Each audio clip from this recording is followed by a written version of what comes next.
No sábado, gente, sábado passado, na aula de história, eu enviei esse vídeo aqui, que é um vídeo que explica a atividade da página 31 e eu também explico o assunto da página 30, que fala... Nós daremos continuidade ao que... É um vídeo que fala sobre registro de memória. Foi enviado no sábado. São essas as páginas que eu explico no vídeo. Aqui, ó. Deixa carregar, que a internet não está muito boa hoje também. Então são essas as páginas 30 e 31 que eu enviei no dia 27. Na sexta-feira, que é o dia que nós temos aula de história. Porém, como nesse dia estava ruim para gravar, eu gravei esse vídeo no dia seguinte, na página 30. No dia 30. Está aqui o vídeo. Ficou combinado que no dia de hoje, no dia 3, vejam bem aqui, ó, no dia 3 nós iríamos fazer a correção. Olha lá, dia 28.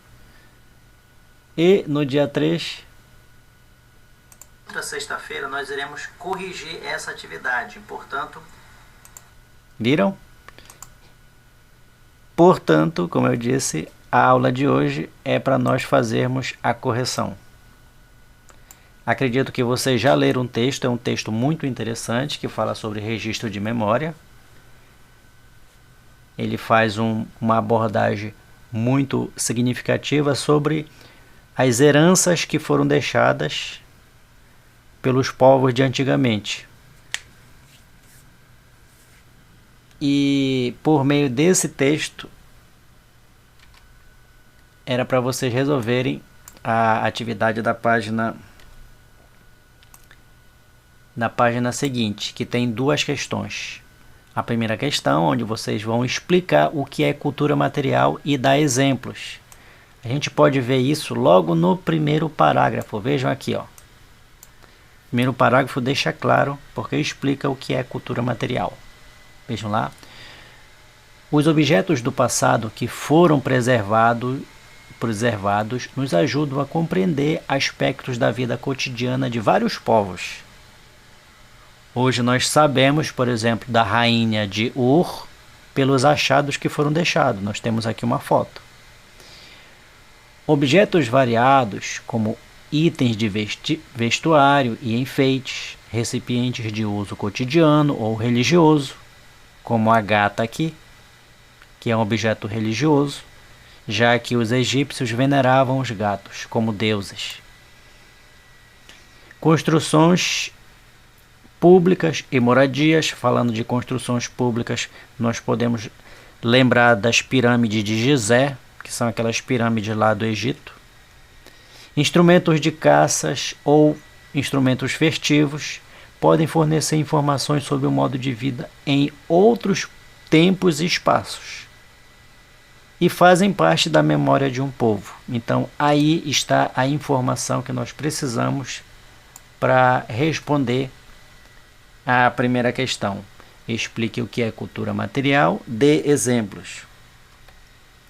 Pois bem, vamos à resposta.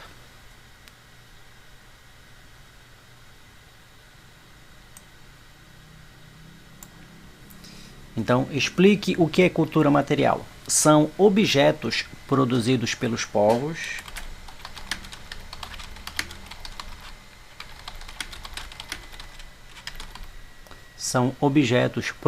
produzidos pelos povos na vida cotidiana e que lhes confere identidade.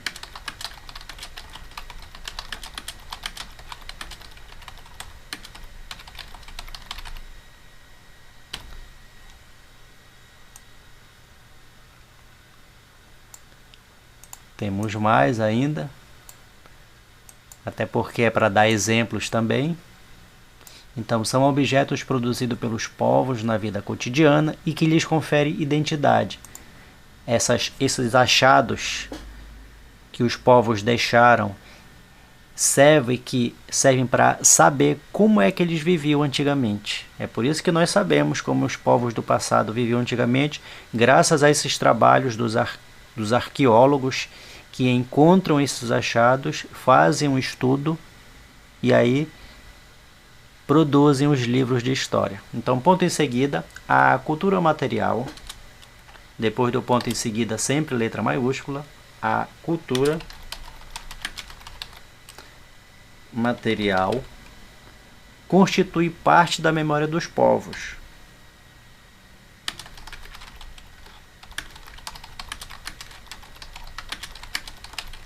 Ponto em seguida novamente.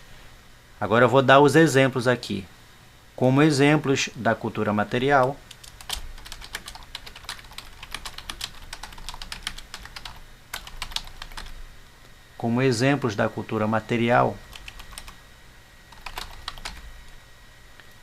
podem ser citados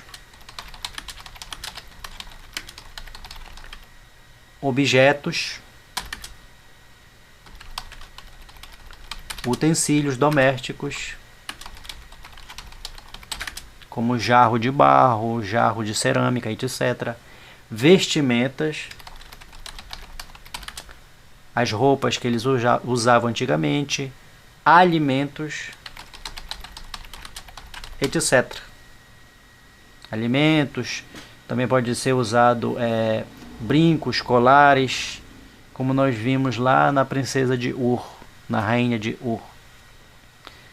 De sociedade do passado e do presente.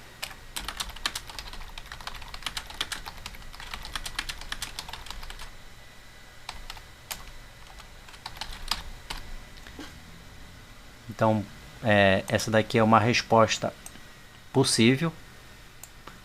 Teve uma aluna que enviou uma resposta que está diferente dessa, mas é uma resposta aceitável porque ela responde o comando da questão. Qual é o comando? É para explicar o que é cultura material. Olha lá, são objetos produzidos pelos povos na vida cotidiana e que lhes confere identidade. A cultura material constitui ou forma parte da memória dos povos. E dê exemplos. Como exemplos da cultura material podem ser citados objetos, utensílios domésticos, vestimentas, alimentos e etc. de sociedades do passado e do presente.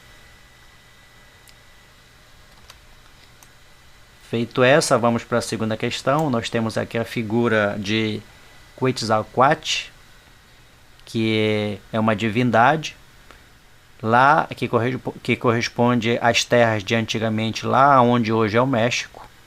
Era também chamada de figura emplumada, que é uma figura que representa elementos do céu e da terra. Então, observe a imagem, leia a legenda e responda a questão. Esta imagem representa Quetzalcoatl, tá aqui, ó, uma das principais divindades dos povos que habitavam a região onde hoje é o México. Os astecas, por exemplo, veneravam essa figura, Quetzalcoatl. Os maias veneravam Kukulcán, que também é uma serpente emplumada, é uma divindade que tem a forma de uma serpente que voa. Por isso que serpente emplumada designando um significado de que essa serpente tem asas, que ela veio do céu. Por isso que eles chamam de deuses. Então, os maias veneravam Kukulcán, a figura emplumada, e os astecas, Quetzalcoatl. Tá? Então, quais elementos simbólicos estão representados na figura da divindade? Vou colocar aqui uma resposta possível.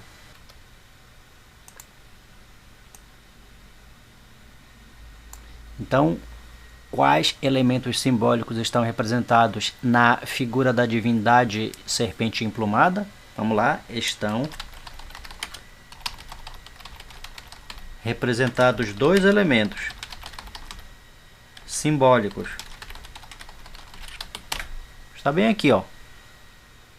A figura, elementos, a terra, o céu e a terra. Então estão representados dois elementos simbólicos. A serpente que rasteja, aí 2 pontos. Provavelmente representando a terra.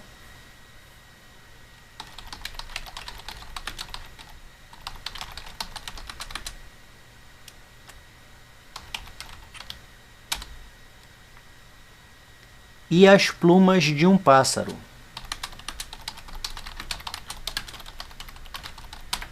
Como nós podemos ver,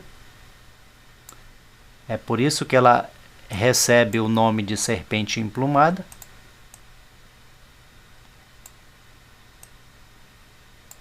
Porque ela tem as plumas aqui, ó, representada pelo as plumas que são representando plumas de um pássaro que podem representar o céu.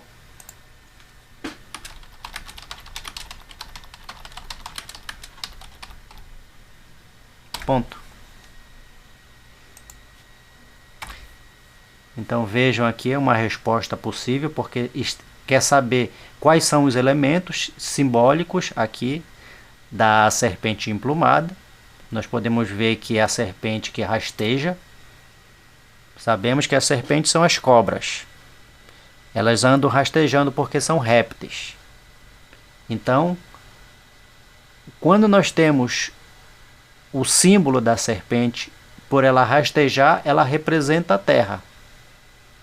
Só que nós vemos pluma de um pássaro aqui, ó, ao redor dela, indicando que ela voa, representando o céu. Entenderam? Então, essa é a questão que nós teríamos para agora. Como eu disse, não precisamos fazer isso daqui. Talvez fique para quando nós retornarmos presencialmente. Espero que tenham feito, espero que tenham acertado. E principalmente espero que vocês tenham lido esse texto, que é um texto maravilhoso e que nos traz muita informação.